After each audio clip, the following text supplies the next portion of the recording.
Suave afternoon, Suave afternoon. This is Brother Suave, your mind-blowing, thought-provoking, and eye-opening on-air personality, life coach, psychotherapist, author, and creator.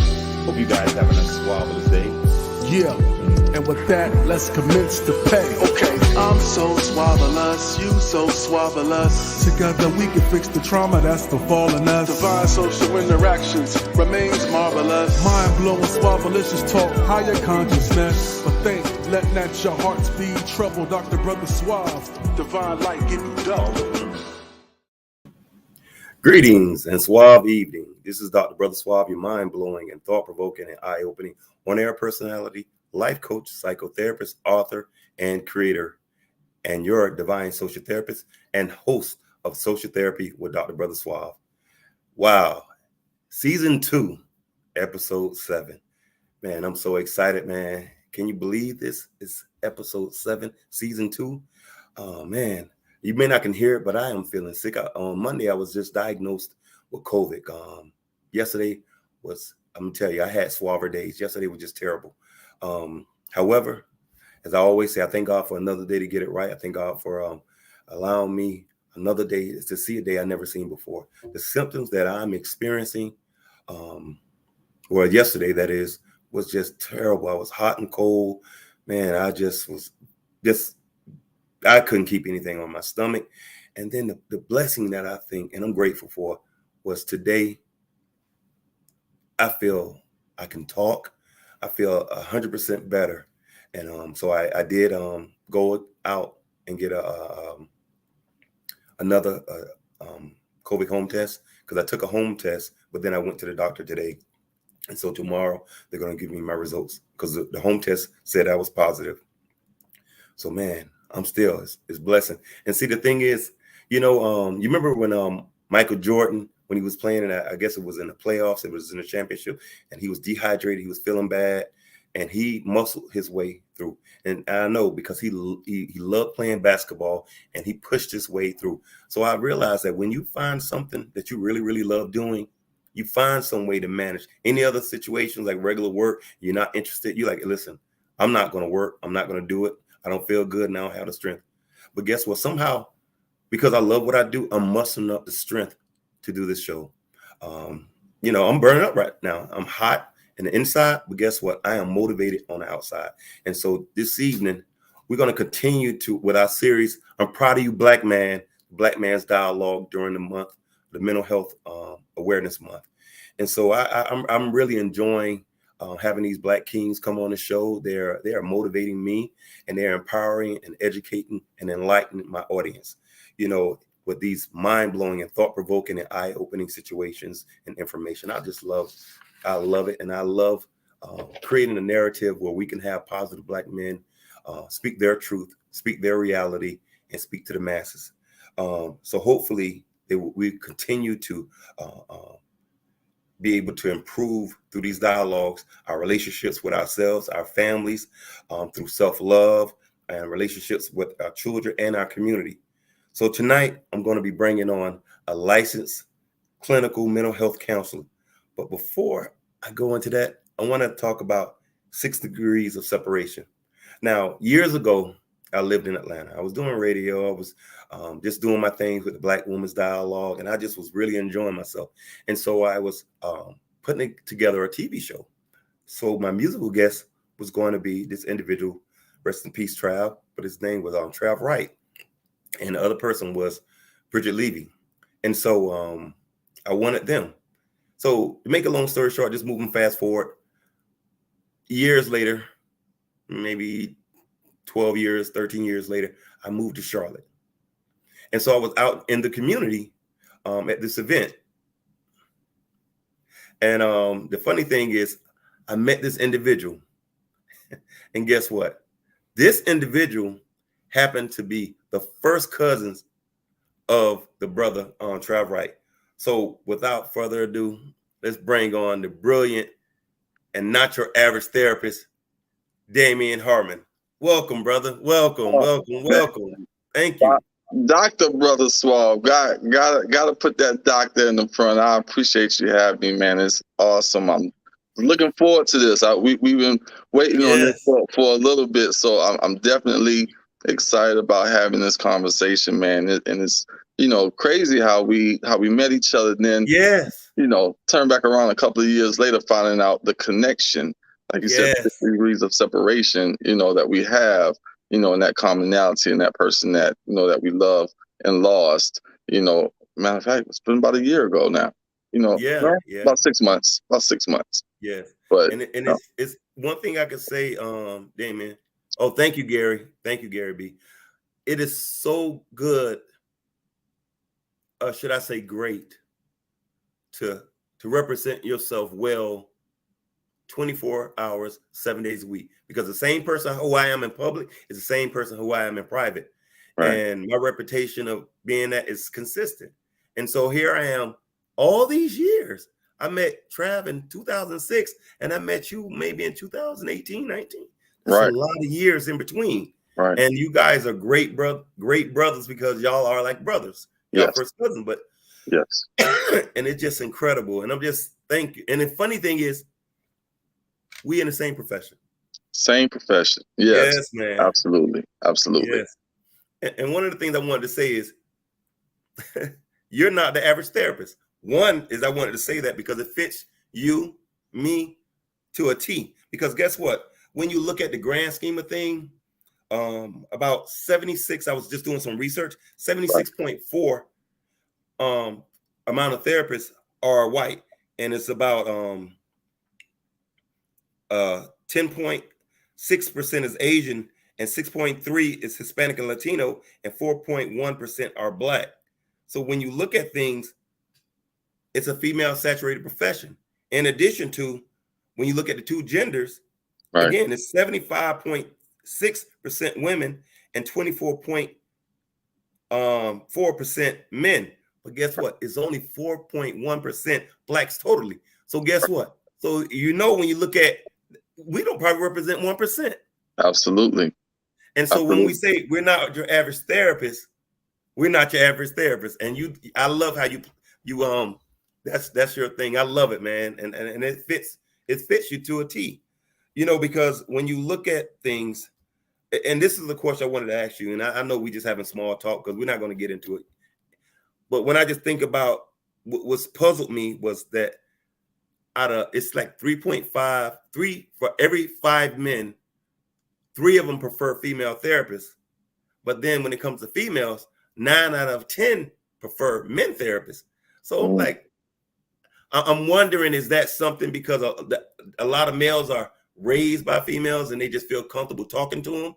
right. But then with the females, they feel comfortable talking to a male. I don't know if that is a result of the transparency, the Mm, accountability, or the connection, or the daddy issues. I don't know. mm. And I'm just That that curious, that man. that's a really good question. I think for men seeking women therapist, it's more so of the accountability piece. In a sense, if you come to me, you're my client, I'm your therapist, and we're both men. I'm going to hold you to a higher standard. I'm going to hold you more accountable because I somewhat represent the role model or the thing that you're trying to become Mm-hmm. emotionally healed, to be transparent, Yes. to be vulnerable, in your emotions, which we are not taught, at an early age. This is something that Yeah. we're groomed to be. So if I'm that person that you're almost aspiring to be, I may not be ready to face that.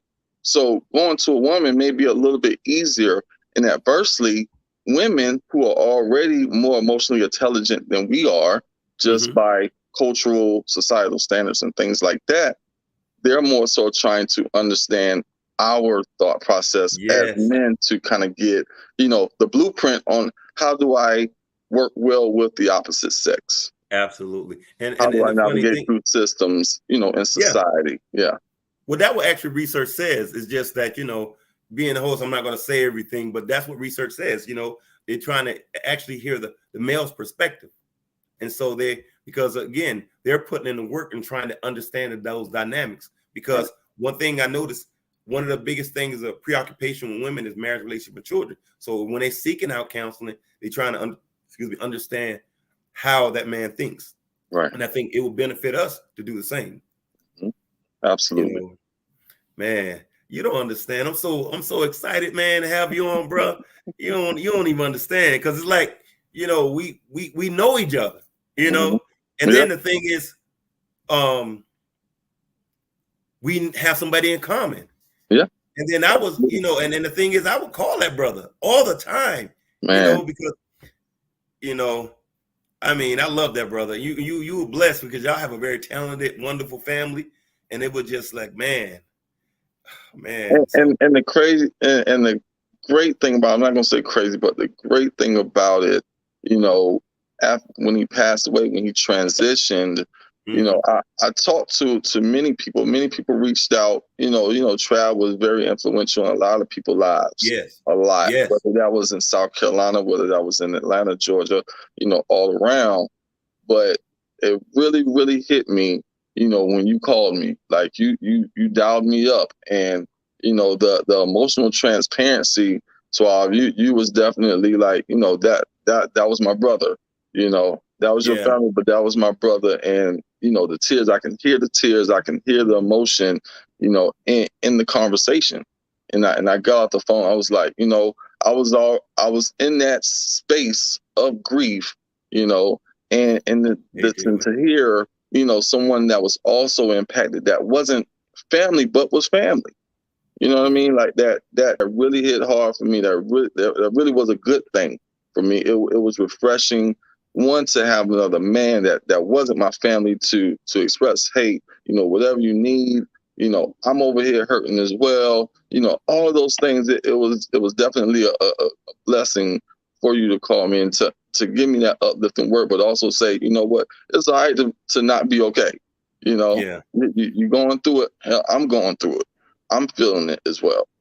Yeah. And one thing I believe we as Black men, I think we have an obligation to be transparent and do certain things and represent that positive image that is not popular through our media. And so like me, I can always tell any brother, hey, I love you. And I don't have to get a disclaimer, no homo or none of that, because I'm comfortable, because I know how important it is to say I love you. And a lot of times people don't have that opportunity. I remember being a youngster working inside the jails, man. And I remember a lot of dudes, they going through stuff in terms of being separated from their families. They going through things they don't know if they're going to ever get out. They going through things of not getting the family support or any kind of support. And yes, I looked at it as corrections and rehabilitation. And that's what I was on. So I would sometimes hug them, and someone like, hey, and I said, bro, relax. This is something you probably never had in your whole life.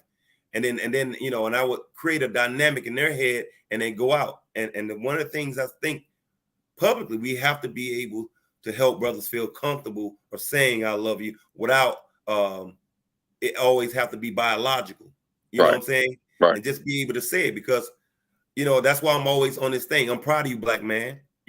I can say it. I love you, Black man. And anybody know, I say it to anybody. And I realize my influence on a lot of brothers, they are changing their mindset. And now they beat me to the point, well, I love you, Suave. I'm glad you called me, because I make that a norm. And we have to continue to be a norm. That's why I try to make it a norm on social therapy with Dr. Brother Suave, to have positive role models, positive images of Black males.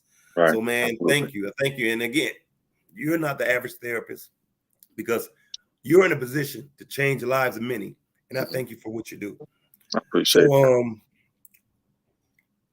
So a few questions I got to ask you throughout the show. So if a person's in a relationship, they have mental health issues, but or the person they're dealing with has mental health issues, but they don't have any mental health training, what do you suggest these people do?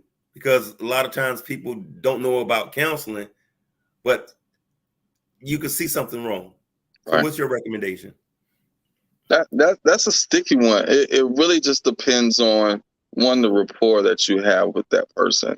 How deep is your relationship? How emotionally attached you are. And I'm not talking about boyfriend, girlfriend, wife, that type of thing. But whether it's family member, or an intimate relationship, or just a dear friend. You know, when you know a person, you know, one, we put people in boxes. So, you know, if something is out of the norm, outside of the realm of that box, our lights are going to go off. We're going to recognize that really, really quick.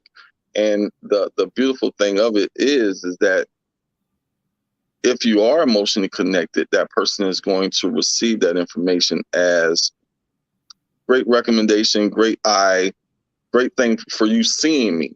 You know what I mean? Like with that third eye, almost you see me, something is off. I'm not communicating. It's difficult for me to express or emote, you know, what's going on. And so the first things I normally would say to them is ask them, you know, just be assertive and straight to the point. Hey, I'm noticing some things, you know, have you ever thought about maybe reaching out to someone for professional help? And in most people, because especially in our community, there's stigma that's associated with mental health and accessing those services that we're like, no, I don't want no shrink. I don't want anybody, you know, in my head. I'm not crazy. That's the first thing that they say. But being able to normalize therapy like we do on our platforms, things that you do every day, the things that I do every day, you know, I advocate for therapy whether or not you got mental health disorders or not. You know, absolutely. If you go to the doctor for a yearly or biannual checkup, get yourself a mental health checkup. Yeah. You know, Absolutely. just to check in. Hey, am I on the right path? Am I going, you know, in the right direction that I see for myself? You know, so being able to normalize mental health therapy, counseling, couples counseling, things like that, just for self-awareness and understanding. So breaking it down to the simplest form, and it's not, okay, this is a consequence because I noticed some things that are not quite normal with you, but it's just more so that I care about you and I see the direction that you're going versus the things that you're saying, the things that you're doing. Those two are not coinciding with each other. You know, maybe you need a subjective, you know, and an objective opinion from someone, or an unbiased opinion or recommendation. And one of the things about when you was mentioning about when they see you and you see certain things, a lot of times they feel like I'm not crazy. And what I think, because the first part I was saying, if a person was in a relationship and they was with somebody and they seeing something bizarre, what should they do? And I was thinking that they should go just seek counsel and explain to the therapist or counsel whomever what they're going through. And then they could say, well, the professional say, well, I need that person to come in because this is what you see and this is what, because they don't have professional training. Right. But one of the things about people like us who are in the profession, one of the biggest problems that I see is that family members quick to say, I'm not crazy, I don't see anything. And the thing is, and I remember my mentor, Dr. Hank Sterner, he was telling me when I was young, he was telling me, your family is the ones who, you can help a lot of people, but your family is the one who's going to be so oppositional towards you, like you don't know what you're talking about, or like you're not a trained professional. But then when crisis come, they come into you for free services. Oh, yeah. And so, and the thing is, they don't respect when you're being proactive and addressing the issues. But then when a crisis comes, then they want you to talk to them and give free services. Right. And like I always say, that tuition wasn't free, you know. And so one of the things I think that sometimes when you have a person who's in this profession, and if they say something, because they see it, they see it. And I'm just going to tell you a short story. I had a very good friend of mine. They were in this particular profession, practicing law. And I saw some things about them, and you know how it is, health, mental health or physical health. Any health issues going unaddressed progressively get worse. Yes. And so I was telling them, hey, I see some things, and they were like, listen, what's the first thing? I'm not one of your patients. I'm not one of your clients. Don't be diagnosing me. Don't be analyzing me. I'm like, all I'm trying to tell you, I don't want to hear nothing. No, you really should hear this, because if you don't, I don't want to hear all that. Well, make a long story short, again, You know, mental health, when it goes unaddressed and you thinking it's okay, it shows up and show out at the wrong time. Right. So it showed out in public and embarrassed them, and they got suspended and was forced to, forced to go get some treatment and suspended. So now it's publicly known, and then your reputation is jacked up. Mm-hmm. And the funny thing is, they could have, because you remember, this stuff is confidential. It's private. Yeah. Nobody knows, even if it's psychological or psychiatric. Mm-hmm. It's confidential. So nobody would know. They would just notice an improvement in your behavior. But see, the thing is, instead of them saying, I know you're a professional, so this is what you see, I'm going to go get that checked out. No, they rather fight you. And then again, it shows up and show out. And so people are more open to going and verbalizing, oh, I got diabetes. I've been taking this and this and that. But they won't say I have ADHD or I have some personality disorders. But they won't. And this is the sad thing, because they have people like us who are in the family who can help them navigate through those emotions and refer them. Because it's like, for example, with people, when family members decide they want to go get treatment, first thing I say, listen, let me ask you something. If you're going, try to see if they trauma informed, because for years, mental health was actually practiced real wrong, because they used to look at the presenting problem and addressing it. But now that we have more trauma informed, we realize those presenting problems was just a little what they was going through. The real thing was their history, their early childhood trauma, the trauma they experienced. So that presenting problem wasn't how we was taught traditionally going through grad school. And now we're more educated. And so they got to take this stigma off mental health and look at it as psychoeducation. Yes. Because, like even at Liberty University, there was a ED. It don't even require a license. It's a doctorate in education on traumatology. Can you believe that? Because it's education. Right.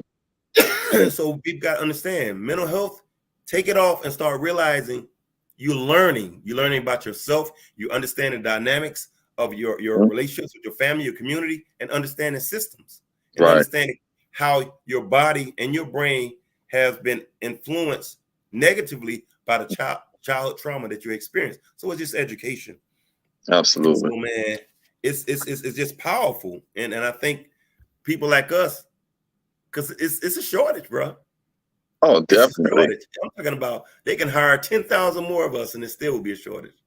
Man, and the crazy thing is over the past 2-3 years with this pandemic, I've definitely seen more of us, whether that's Black men or women seeking therapy. And that it just exacerbated the numbers in a sense. I've had a wait list, man, for probably almost a year now, just consistently, it takes you a while. It's probably going to take you almost 2 months, which is not good. It may be good for me as a therapist to know that I have people waiting, but at the same time, it's a negative thing because they're waiting, to get that treatment. So it's definitely a double-edged sword. The supply is definitely not meeting the demand right now. So it is not. I'm a huge advocate for these young people and going back and getting these master's degrees and checking into mental health counseling, checking into social work and getting those masters and things like that, because we definitely need y'all. Okay. We out here being purple unicorns, Suave. Yes. Hey, I'm sorry, man. We done went over. Listen, right now we're just going to go into our station identifications and we'll be right back.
Marie Conde.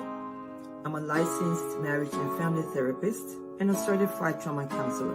And I am on NPNTv.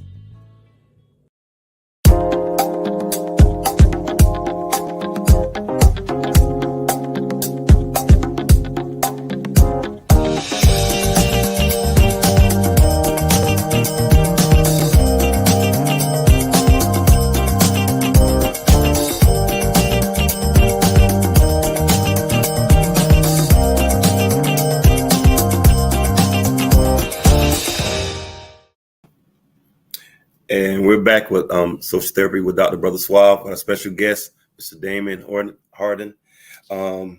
Yes, man. Listen, we was going off the air and we was talking about purple unicorns.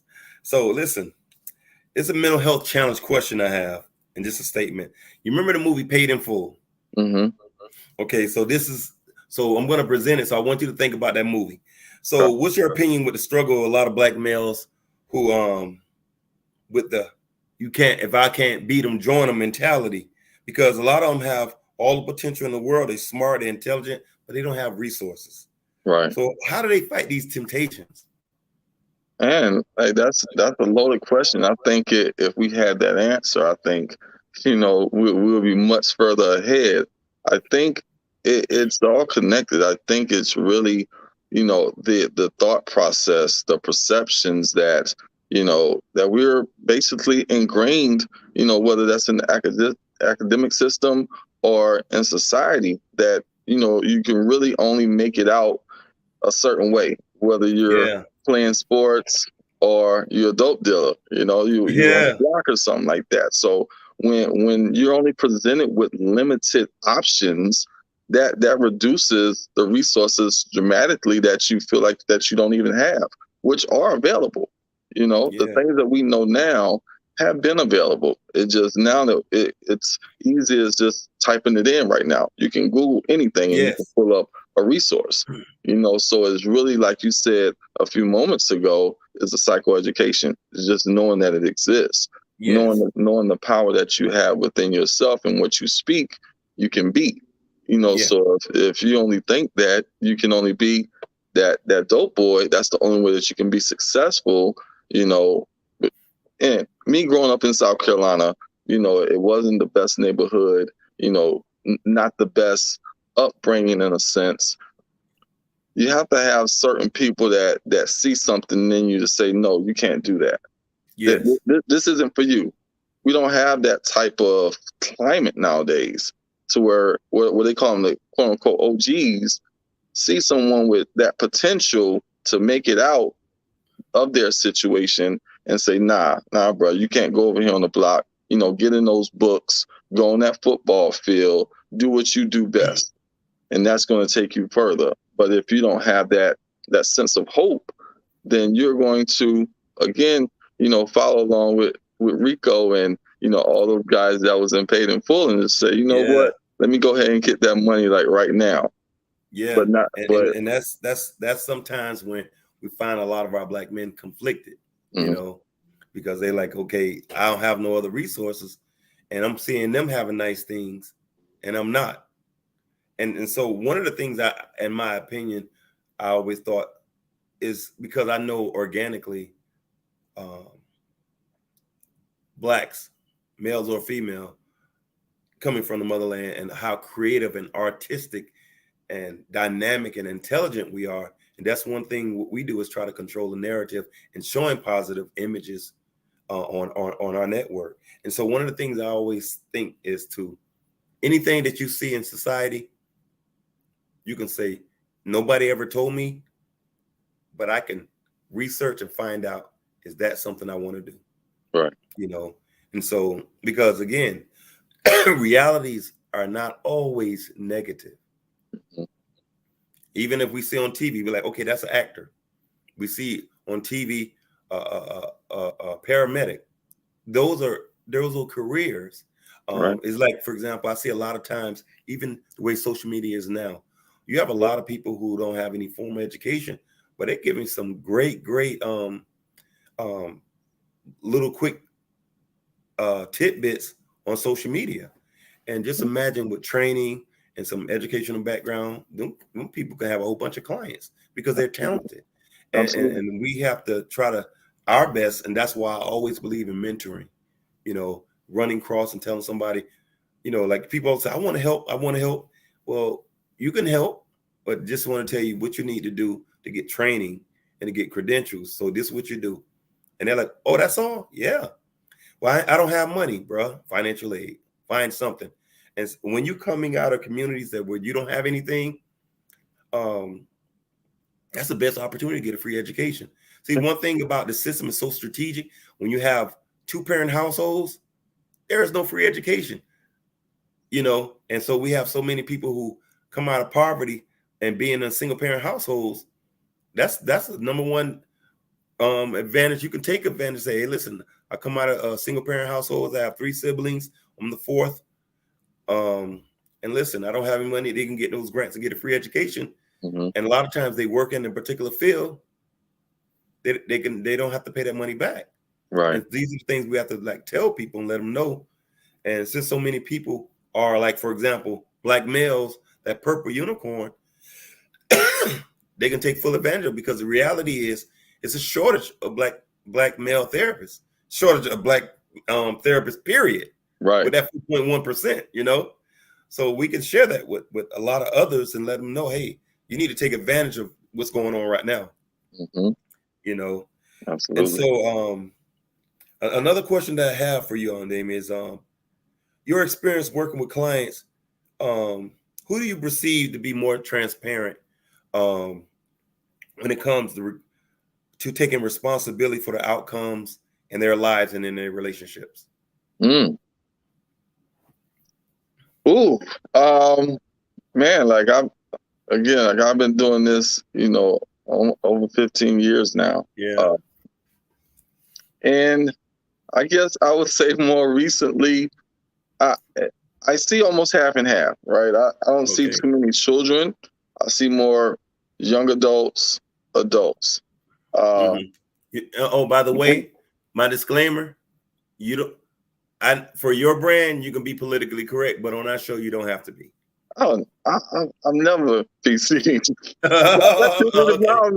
That's what made me not average, because I'm going to be me at the end of the day, and that's what people gravitate towards, because I'm comfortable with being myself. I dress the way I dress. I got the tattoos. That's me. It's not a facade, right? But I think once the rapport is there, I think men are. Yeah, I think men are. I actually agree. But why? Go ahead. And I think do tell. I think one, like I said, rapport. Once we're able to get connected and that trust is there, they open up. It's kind of like a light bulb. That moment is like, oh man, I feel so much better because I've expressed this, and I thought it was, maybe he came in there for relationship issues or whatever the case may be, and he's like, yeah, I knocked this off and I did X, Y, Z. He feel, accepted. He feel like his emotions and his thought process is understood, not necessarily validated or that I agree with it, but he had understood. Yes. And again, it's more. He feel like he's being hurt, and once we feel like we're being hurt, especially as men, we're open up to anybody. Yeah. And I tell people often, especially when I see couples and things like that, when there's an emotional wall or you're not being transparent, that trust level, for us, when we do trust, we are 100% in, but anything that can trigger or chip at that wall, to break that trust, and it could be just a thought process. It could be an illusion. It may not even be their reality, but the illusion that they can't trust you, then all bets are off. So for men, when that rapport is there and that trust is there, we're probably the most honest cats in a sense. Yeah. Most women probably won't agree with it, and y'all can probably bash me, whatever the case may be, but it is what it is. Yes, I definitely agree, because again, we like what men generally, let's say we're lying, but we'll get to the point like, okay, I did it. you know, we're like, okay, now it's time to be trans. And once we start trying, we just tell all the truth and we take our bumps or whatever. But, Right. you know, but we're more honest with it because we're not always about saving face and trying to always justify the actions. Right. And I see that and over the years of practice, I always see, I found myself having to go back to the beginning of the sessions and say, you did say this, but you're saying something now. And it was always some justification. And I'm like, no, I just need the truth. Because one thing about the truth, it helps me get a accurate diagnosis, an accurate treatment plan. But if you're not being honest, and then you're wondering why you're not getting progress, because transparency is important and people don't understand it. See, one thing about it, they got to understand what therapy is, what counseling is, psychotherapy, because it's confidential. This is the one place that you can just be the worst a-hole, the sickest individual, the most perverted individual, but you're behind those four walls and you discussing that, and we can't disclose any of that stuff. You know, of course, we know the disclaimers, what we have to do in terms of scope, but for the most part, it's imperative to be transparent and honest, because that helps you with whatever issues you have, you know, and it helps you move forward. But when you're not being honest and transparent, you're not going to make progress, because I'm only going by, like, when I'm preparing for sessions, I'm gonna go over some of the things. I'm gonna go over, like, goal 1, objective 2, you know, and this is what we're gonna be working on, and this is how I do it. But because you told me a half a story and something that you know that's not an issue, but you wanted to paint it that way, and you're not making progress, and you're like, okay, and you still having these issues with trauma that you never disclosed, that you was molested as a child, or you had daddy issues, or you were abandoned as a child, or even if your husband or wife cheated on you, you need to disclose that stuff. And a lot of times we don't need them doing the analyzing. Leave that to us and just tell us the story. You know, tell us the story, because again, it's helpful when you be honest. And I could tell you a story where I had a person who was facing many years. I don't know, it was 20 years or so, 29 years, but nevertheless, they called my office asking for treatment, because they said they heard about me. Again, I'm controversial, and I said, okay. And they said, well, we stay way here. I said, well, I'm sorry, you may have to get someone in your county, because this was about 2 hours away. I said, sorry. And I said, if you want to see me, you can always move to this county and move, you know, but I'm not coming to you 2.5, 3 hours away, something like that. And I said, but sorry. I said, if you're really serious about your treatment and helping your person not face all these years in jail, then you got to do what you got to do. I'm sorry. So make a long story short, they called me back, and I told them, well, let's talk to your attorney and get your attorney to talk to probation and get the probation changed to the county that I was in. So anyway, so they faxed me all the paperwork and everything of the therapist who did the work. And so I was reading, the psychiatrist gave them this particular diagnosis. And so I read it, and then I met with the person, and I did a biopsychosocial. So I took them about 2 hours, and, you know, and then, but over the weekend, I just read all their history.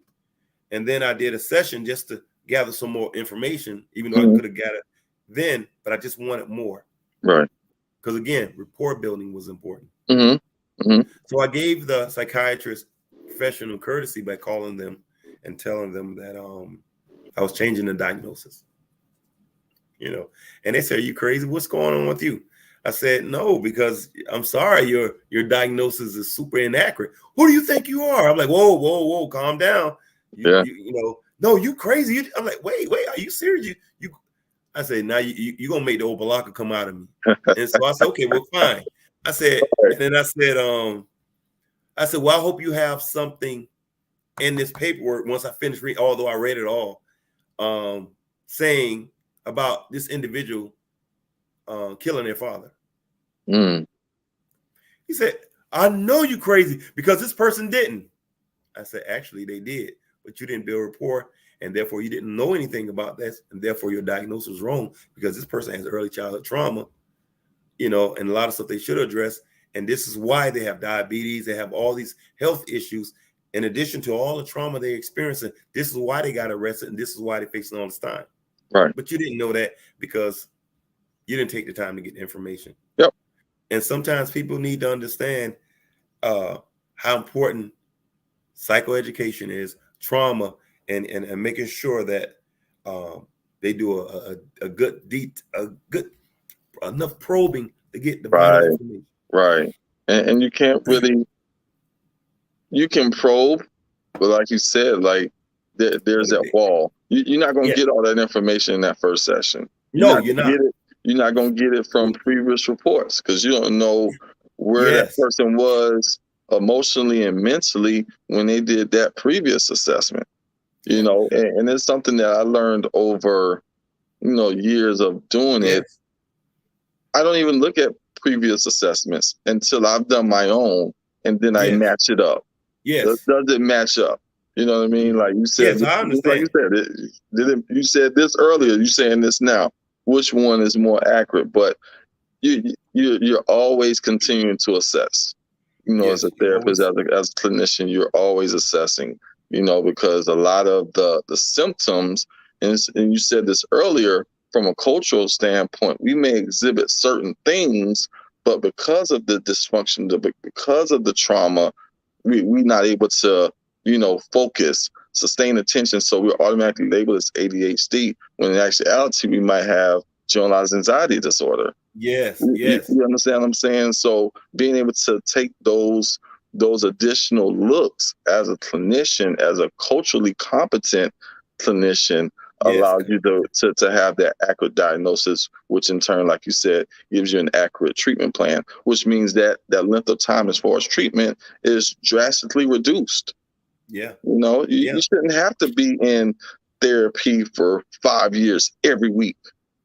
You understand what I'm saying? I understand. If you're doing it that long, something ain't right. Either you're not being forthcoming in the information that you're given, or your therapist is not up to par. Yeah, exactly. And that's why sometimes, how when people always sometimes get psychology and psychiatry mixed up. Mm-hmm. And I was like, no, it's a difference, Huge difference. A lot of times they don't know that, Right. And man, it's nice because we're getting a chance to let people know. So before we continue, we're just going to go one more station identification, and we're going to close it out. Okay? All right. Tune in and stream live now. Social Therapy with Dr. Brother Suave, the podcast, is now being broadcast on NPN Voice. NPN Voice can be found on Apple Podcast, Google Podcast, Spotify, SoundCloud, and now on Audible and Amazon Music, and anywhere you listen to your favorite podcast. Social Therapy with Dr. Brother Suave, the podcast, now on NPN Voice. NPN Voice. Got voice. You heard?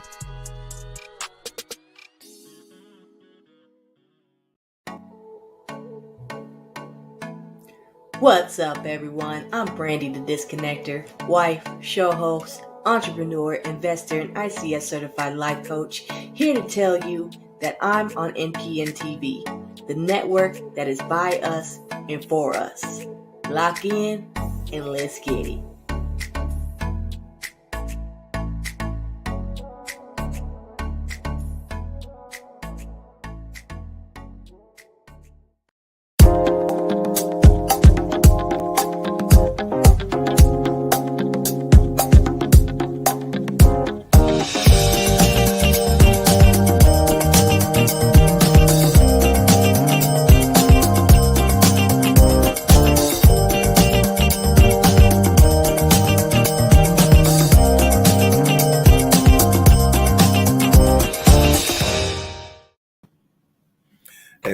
back with Dr. Brother Suave and Damion Harmon.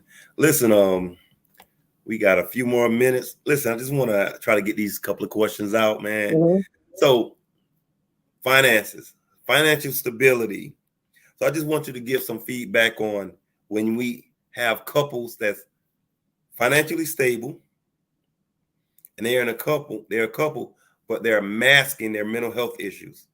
Some of them have daddy issues, abandonment issues, and coming from broken homes. And they never address these issues. But it looks good because they both have a high-end education and high-end paying jobs. All right. But they're having relationship issues and mental health issues within the dynamics of their relationships.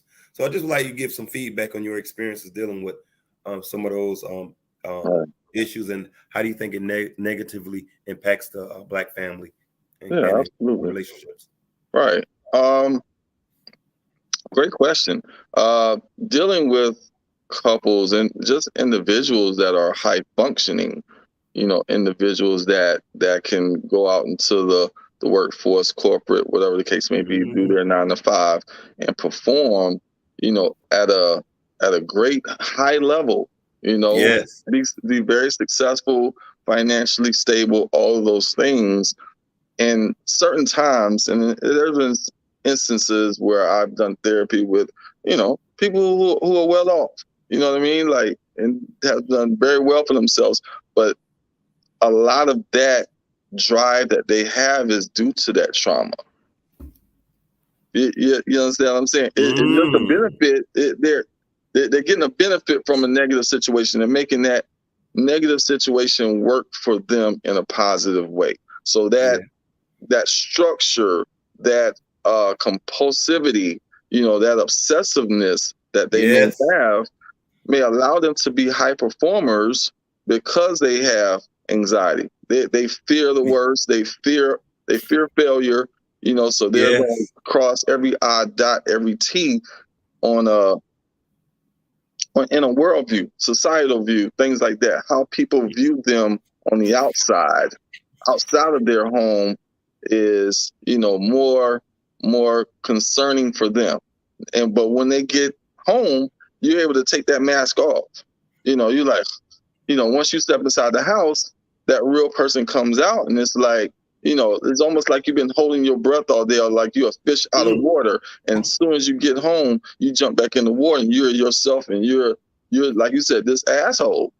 You're a straight asshole within your relationship, or because you do so well financially and in the workforce, because you may be a manager, a supervisor, and you're able to delegate and lead. Sometimes that may not be called for in your relationship.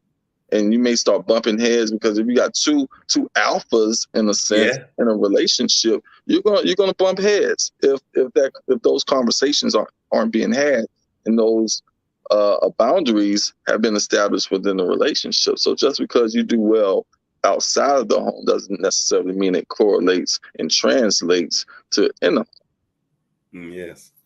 Yes, I definitely needed you to say that, because again, a lot of times, we see these high functioning individuals, but behind them closed doors is evident that there's some serious major issues, and again, they're performing at high levels as a result of the abandonment issues, the daddy issues, and they actually on the edge, and they're doing it because they need to feel adequate. And the weird thing is, in my opinion, anytime you overcompensate is always bad. Because like you say, it's like they're holding their breath all day, trying to be critical, perfect, and pay attention to every little detail. They're not really having the ability to relax. And then when they get home, the real them come out, and it clashes with home life. Absolutely. And so another part I wanted to ask you, because I know I don't have a lot of time, so I'm trying to get them out and get your response. What do you think the impact of racism has had on gender roles with African American men and African American women in terms of our personal experience, what we witness culturally and globally? Wow, that's that right there. That one question, Suave, is that we could talk all day about that one, right? Yeah, because I saw this. The reason is because I saw this video, Uh-huh. and a lot of times, remember I say sometimes people need to hear our voices. So the Mhm. video was this man carrying, the lady was carrying a baby and she was carrying a pouch. And the meme came up there and took the pouch from the lady and gave it to him. And it was basically saying, "Are you crazy?" And a Right. lot of times they see that part, but they don't understand the other parts where we say we help, but then people are so independent and don't want us to do it. And they don't understand we're trying to to be those men and stuff, but it's always a lot of opposition. Right. So Right. I'm wondering, how do you think, certain groups thinking their Mhm. rules and their dynamics Right. are the guidelines or the standard for everybody? Yeah. And I think it goes back, even further than we really want to dive into. But the as a black man, we still are recovering from being stripped of that identity that we had. You Yeah. know, from slavery to Jim Crow, all those things looking at as less than. So trying to, like you said, overcompensate, sometimes it impacts our relationships, our ability to relate to other people, effectively, whether that's white, black, male, female. There's a difficulty because that identity that has been shaped by other people Yes. telling us who we should be. So Absolutely. from a male's perspective, they've taken everything. They've taken our power. They're taking our influence, but at the same time, they're utilizing our influence. Yes. We're the Yes. most influential group of people is a black man. I mean, to be Absolutely. honest, are black people in general. I mean, in general. From a female standpoint, they're actually, even though there's a lot of red tape and a lot of inequality and inequity, when it comes to men versus women, when we're talking about black women, Okay. government, things like that, we're talking about programs that have been developed and designed to remove the black man from the household. Yes.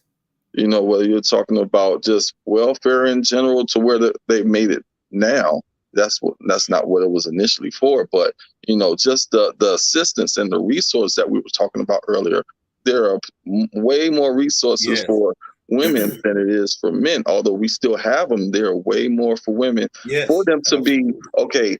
independently, minded in a sense. Well, Yes. I don't need a man, to be in the household. I can get a house.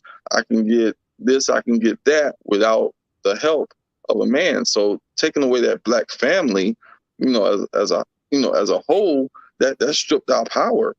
Yes. And separating us is kind of like divide and conquer in a sense. If you can divide us and almost put us against each other relationally, Yes. that's the hot topics. Anytime you scroll on social media, is usually something to do with somebody in conflict in their relationship, celebrity, whatever the case may be. We live for the drama. So as long as they're dividing and conquering us, they're winning. Yes. And the weird thing is the assumptions that we are lazy, peripheral, and unavailable. They're painting this narrative, and people sometimes in our group are subscribing to that. Mm-hmm. And the reality is, when you look at statistics, we are the most available. That's the thing, about how active. I mean, how many times you done heard this story in therapy or out of therapy, family or friends? Man, I'm trying to see my child. I can't see my child. Yes. But they'll paint the story that we're deadbeats. And I'm like, bro, do you know how many, if a brother don't have a child or money or not, he still wants to see his kid, Yes. But they're painting these narratives, again, that's so inaccurate. Yes. And again, people like to subscribe to drama, so they believe those things and knowing those things are not true. In addition to the resources, even when we're trying to make it, the child support stuff, he like, hey, some of it's supposed to be based on what you're making, but that course say, nah, earning potential, or nah, we're not gonna go by that. He like, but I only make this, and these brothers saying, bro, I only made this, and what I show them is proof of what I make, but they're still making me pay more. And then what they do is try to exploit our group as black men to say these things when they know this stuff is not true. Absolutely. And it's just unfortunate. And so it's just really, this all ties into a lot of mental health issues that we as Black men don't have, and that's one have, because that's a resource.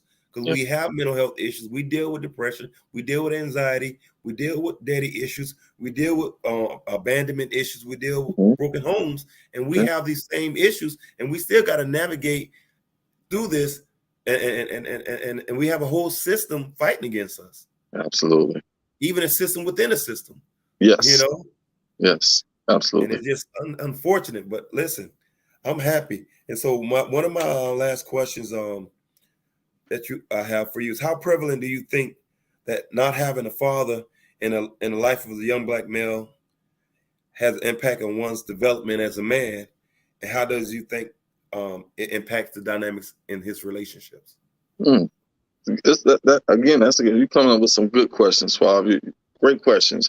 I think it's really twofolded. I think it's not as prevalent at times, and then it's also very prevalent. It's dialectical. It's it's not an either or.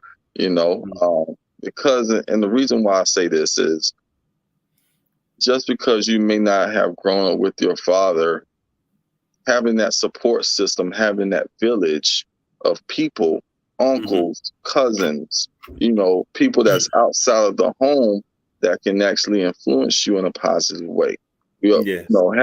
Having a cousin like Trav, growing up, kept me out of a lot of situations, even though my dad was in the house.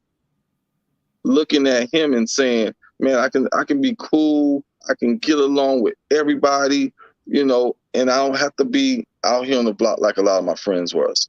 Yeah. Didn't have to do it. So just because I had a father in the home doesn't necessarily mean I had a father, in a sense. Although I understand. I understand. You know what I'm saying? So in that way, just being able to have that support system, finding those individuals that I can role model, that can be a mentor. Mentors are, just as prevalent and needed to help guide you. That's what a father is there for. You're not just a seed, but you're looking for that guidance, in a sense. So mentors, aunts, uncles, not aunts, but uncles and cousins and colleagues and things like that help you navigate through these things. But also, it can also be a great thing to see in the home. Having a father in the home, it can be very prevalent because it'll allow you to see the dynamic, the yin and the yang, that feminine energy and that masculine energy work in cohesion with each other. Yes. You learn how to love. You see it on a daily basis. You see how to communicate, and you see how to furnish and foster healthy relationships. So it works both ways. I've seen some dynamic people come out of single parent households. But when you don't have that influence or that support system, then that's where you can get lost in the cracks and end up in a negative situation. Yes, and I believe that to be true. That's why sometimes, my opinion, I'm always going to be a man advocate, and I think it's imperative that those fathers are there. However, I think when he's coming out of a single parent household, I think it's imperative that that mother learn the difference between being just a mother and being a parent. Because a parent is going to be responsible enough to get those resources, because she knows how important it is for that male child to identify with other males and see how they think and act and walk and behave. Right. Because again, that's important. But again, there's a lot of great people come out of single parent households, but I noticed that those single parent households are people who are teaching responsibility and making sure they provide the resources. And that's one of the things I always believe in mentoring, because there's a lot of mentoring programs out there, and a lot of Black males don't have to not have those resources available, because a responsible parent is going to make sure their child is going to get it. And that's the thing we're going to be going into our next week's session. We're going to deal with a dynamic mentor, and we're going to be talking about mentoring. So, Damion, if can you just tell the people a little bit about your 2 podcast shows? Man, I've been doing. I have a podcast platform called The Couch, where I've kind of like expanded from the just being a podcast, but it's a platform. It's a way of life. So I went from doing podcasting, on the couch to where we talk about anything A to Z, surrounding mental health, whether that's addiction, relationships, sex, everything. Everything. Because everything encompasses mental health. Everything that we do Yes. every day encompasses mental health. So I've been doing that for 4 years now, going on 5. So I'm going into maybe season 8 at this point. And my other one, which is my new baby, I'm a co-host of that Blow the Whistle podcast, where we've integrated, sports and mental health. We got a lot of retired NFL players, some of your favorite athletes out there came on the show, discussed their own personal battles, whether it's that mental health, whether that was addiction, whether that was, struggling with the transition from being a professional to now you're not in a profession where you don't, you're not in the limelight. So dealing with that and, the trials and tribulations that they've, overcame or even currently dealing with. So, that's been a great hit. We're going into season 3 with that one this year. That's currently loading up. So look forward to that, to getting that rocking and rolling. Okay, so how can they watch your show? How do they get it? So tell us, how do you get in contact so they can log in and check it out? Yeah, definitely. First, check out the YouTube page on both of those. The Couch 704, it's a red couch. Can't miss it. And Blow the Whistle podcast. It's a lime green, whistle. You can't miss it. It's very bright. And lime green is for, mental health. So, we're in Mental Health Awareness Month. So, definitely check out those previous episodes. Anything dealing with relationships, dealing with transition, dealing with grief. All of those things are discussed in both of those platforms. So go to YouTube, follow us on all social media platforms, the Couch 704, IG, Facebook, Spotify, all your favorite podcast platforms. And Blow the Whistle is Blow the Whistle _ on Instagram, and Blow the Whistle podcast on Facebook, and Spotify and Audible and all of your favorite podcast platforms. Thank you so much, man. And it's funny that it's the month of September is I'm having a bunch of former NFL and NBA players talking about after the lights, life after the NFL. Yes. Yes. And again, dealing with identity issues, depression, anxiety, dealing with feeling rejected, and how you only identify yourself as an athlete, but also how you can reinvent yourself and become someone even bigger than how you perceive yourself as a professional athlete. Because people tend to have a lot of success after football, but we society at large tend to gravitate to the downfalls. But people have more success than failure. So I want to thank you a lot for coming on. Again, thank you so much. And again, thank you guys for showing up and supporting this broadcast. And thank you for everything that you do. And just remember, great minds reach great places. This is Dr. Brother Suave signing out.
Tune in and stream live now.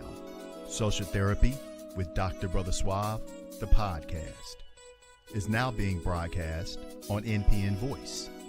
NPN Voice can be found on Apple Podcast, Google Podcast, Spotify, SoundCloud, and now on Audible and Amazon Music and anywhere you listen to your favorite podcast. Social Therapy with Dr. Brother Suave, the podcast, now on NPN Voice. NPN Voice. Got voice. You heard?